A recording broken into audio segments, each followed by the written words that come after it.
The Vicar's Widow, a Regency romance. Eleanor Ames did not consider herself brave.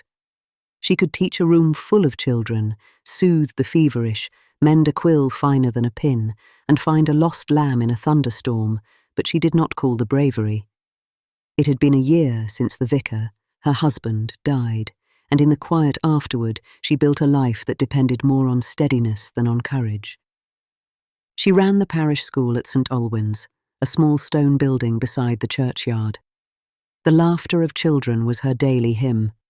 The school kept her occupied, and she liked to think it pleased God that his word was taught along with reading and psalms. One crisp autumn morning, she noticed something new in the landscape. The shutters of Blackthorn Park, the neighbouring estate, were open for the first time in years. By midday, the news had travelled through every cottage. A new master had arrived. Nicholas Harland, heir to the estate, had come down from London to take possession. Tom Beecher, one of the tenant farmers, stopped by the school gate and told her the tale. "They say he's a man of means, but not much for church-going," he said. Eleanor smiled faintly. "We'll see if he likes children," she said, though her heart trembled a little. The land on which the school stood belonged to Blackthorn. A new heir could mean change, and change was something she had learned to approach with prayer. That afternoon, a letter came, formal and brief. Mr. Harland wished to meet with the parish representatives to discuss estate holdings, including the building known as St. Olwen's School. She folded the letter carefully and set it aside. She had faced loss and loneliness. She could face a new landlord. Blackthorn Park was a handsome but sombre house. When Eleanor and the young curate, Reverend Silas Hart, arrived for their meeting, Nicholas Harland received them with cool civility. He was a tall man, with steady grey eyes and a manner that spoke more of calculation than curiosity. "Mrs. Ames," he said after a few courtesies, "your school stands on Blackthorn soil by custom, not deed. Custom, however, is a fragile thing." "We teach the village children their letters and prayers," she replied evenly. "Custom may be fragile, but it often shelters what is worth preserving." The steward, Mr. Crewe, a sleek man with an oily voice, added, "A covenant, madam, must be written." Harland studied her for a moment. "You mustn't suppose me your enemy," he said. "I intend improvements. Drains in the lower fields, repairs to the mill, but if the school proves a hindrance—" "Come and see whether it hinders," she interrupted. "Judge by what you observe, not by what you assume." A flicker of amusement crossed his face. "Very well. Tomorrow at 2. The next day he came. He watched as Eleanor guided her pupils through their lessons, reading from scripture, simple arithmetic, careful copywork. She moved among them with quiet grace, and the children's affection for her was evident in every eager glance. After the lessons, Harland examined the ledgers. He noted the expenses for firewood, repairs, and shoes for poor families. "This is parish money?" he asked. "When the parish cannot spare it," she said, "I contrive." "You mean you pay?" he said. "I mean the children learn warm," she replied. A coughing fit from little Jonah Larkins interrupted them. Eleanor hurried to the boy, holding a cup of honeyed water to his lips. Harland frowned, noticing the smoke curling from the school's stove. "The drawer is wrong," he said. "I'll send a mason." "Thank you," she said. "Not out of piety," he added, almost sharply. "Out of engineering." She smiled. "Children need stoves more than sermons, Mr. Harland. Motives are less important than results." He looked at her then as though unsure whether she was mocking him. At Lady Pennington's dinner the following week, Nicholas Harland became the object of every curious eye. Conversation revolved around him, his fortune, his education, his opinions. He handled them all with polite detachment.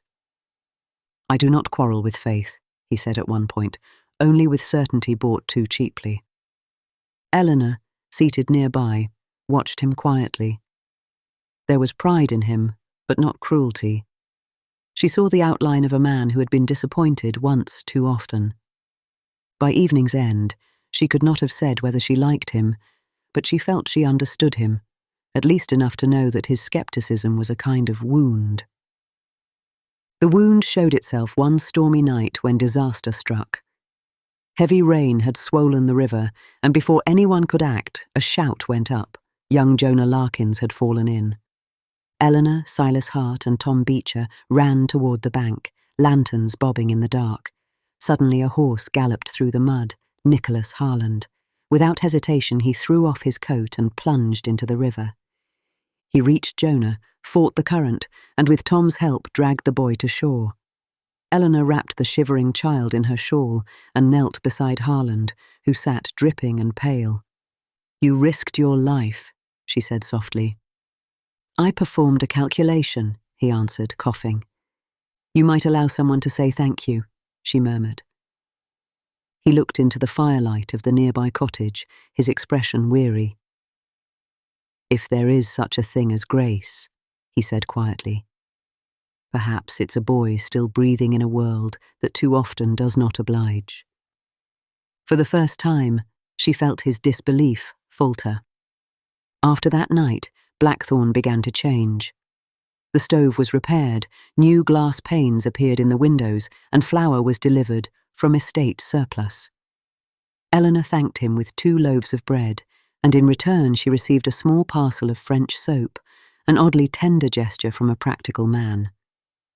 Mr. Crewe, the steward, disliked the growing friendship between his master and the vicar's widow. He whispered of enclosure and profit, urging Nicholas to fence the common land. When Eleanor was consulted, she said plainly, "If you enclose the West Meadow, you'll be called a robber. Leave it, improve the drainage in the fen, and they'll call you a reformer." Nicholas smiled slightly. "Do you always speak so directly, Mrs. Ames?" "When children are hungry, plain speech is quickest," she said. One evening, she found him standing in the church porch, reading the list of baptisms and burials. "My mother's name isn't here," he said. "She died bearing a son." The vicar refused to ring the bell because she had once danced on a Sunday. "I do not hate faith, Mrs. Ames. I hate hypocrisy." She was silent for a long moment. "The bell that failed to ring says nothing about God, only about the man pulling the rope." "I'm sorry for your mother." He gave a short, broken laugh. The boy learned never to trust a priest. "Then trust the flawed ones," she said. "They'll make you tea." He looked at her, and something gentled in his face. "And you, Mrs. Ames, what are you?" "A woman with tea," she said, smiling, "and sometimes a stern word." Rumours soon spread through the parish, the widow and the new heir. People said it over washing lines and in pews. Eleanor bore it calmly, but trouble came from elsewhere. Mr. Crewe, fearing exposure, began falsifying rents, pressing poor tenants for money they no longer owed. Eleanor discovered it by accident. One of her pupils mentioned that her father had already paid his dues in barley. When she told Nicholas, he hesitated. "Accusations require proof." "They require attention first," she said. He promised to look into it. Proof came sooner than expected. One windy evening, Nicholas and Tom Beecher found a second set of ledgers hidden at the mill. Crewe confronted them with venom masked as courtesy. "You call me a thief?" he said. "You know nothing of estate business." "I know the smell of deceit," Nicholas said. Before more could be said, lightning cracked the sky, and moments later someone shouted that the schoolhouse roof was on fire. Eleanor ran through the rain, Nicholas close behind. Flames licked the thatch. Inside were Reverend Silas and several frightened children who had taken shelter from the storm. "Bucket line," Nicholas commanded, and half the village obeyed. He climbed a ladder into the smoke, disappeared, and re-emerged carrying 2 children in his arms. He went up again and again until the last was safe. When the roof collapsed, the school was badly damaged, but all were alive. At dawn, Eleanor found him sitting on the steps, blackened with soot, staring at the pale sky. "I am not accustomed to prayer," he said, "but I find myself grateful to whatever mercy kept them safe." "Mercy is a good word," she said quietly. "It is also a verb." That morning, Nicholas dismissed Mr. Crewe, publicly and without temper. Then he posted a notice. The West Meadow would remain open and the school would be rebuilt at the estate's expense. A week later, he brought Eleanor a deed transferring the school land to the parish forever. "I am told a covenant should be written," he said simply. She read the document through blurred eyes. "This is generous to a fault." "It is practical," he said, though his voice trembled. "Children learn better when their school is not at the mercy of men." He hesitated, then drew another paper from his coat. "This is not practical," he said. "I am a man who doubts nearly everything. But with you my quarrels are quieter. Will you marry me, Mrs. Ames?" She looked up, eyes shining.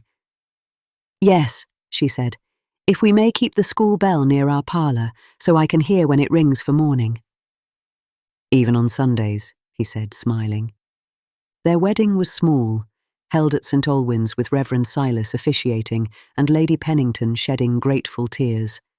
The village rejoiced, children threw petals, and Tom Beecher's youngest insisted on holding Eleanor's hand the whole way to the church door. Married life was not without argument.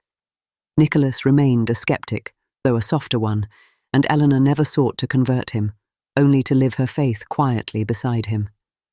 Together they rebuilt both the school and the estate.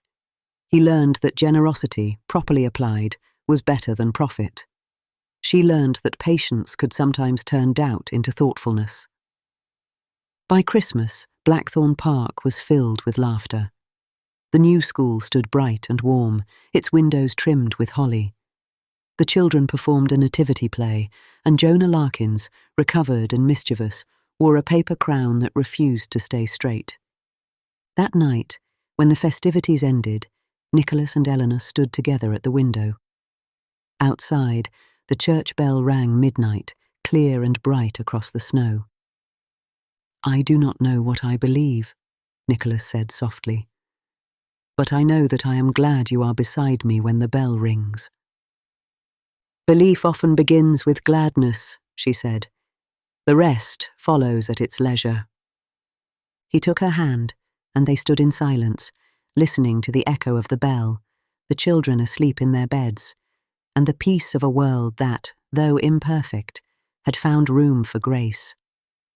The end. If you've enjoyed this story of love, redemption, and quiet courage, don't forget to like, subscribe, and ring the bell, so you'll be the first to hear our next Regency romance on the Regency Gazette channel. Thank you for listening.